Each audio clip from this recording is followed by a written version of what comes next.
Hey everyone, I'm Drex, and this is the 2 Minute Drill brought to you exclusively by our partner Order, the connected asset visibility and security company. Check out their latest product, Order Chasm, in the AWS store now. On the 2 Minute Drill, we do at least three stories at least 2 times a week, all part of one great community, the 229 Cyber and Risk community here at This Week Health. Thanks for being with me today. Here's some stuff you might want to know about. Warnings have been issued by the Health Sector Cyber Coordination Center about a social engineering campaign that targets IT help desks. Cyber criminals are leveraging stolen data they've purchased from the dark web to pose as legitimate healthcare organization employees. The stolen info allows them to answer the challenge questions that help desks ask as part of the process to reset passwords or enroll a new device for multi-factor authentication.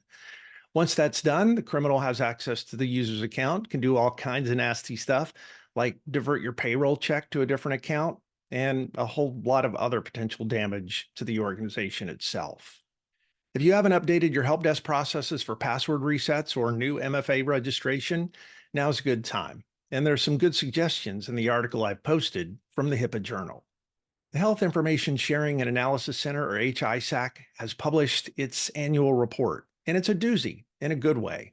The HISAC report's theme is resiliency, and I love that word. It's a critical point I've made in most of the presentations I've done over the last couple of years.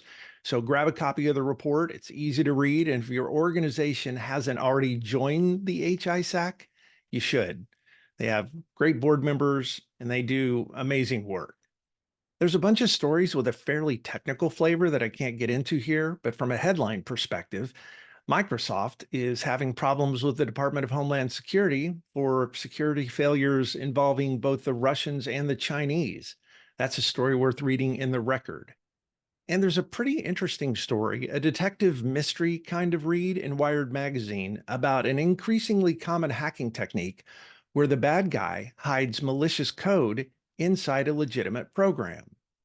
In this case, it's a hacker that goes by the name of Jai Tan, and the story is about the long game he played to add a backdoor to a utility, a compression program called XLUtils.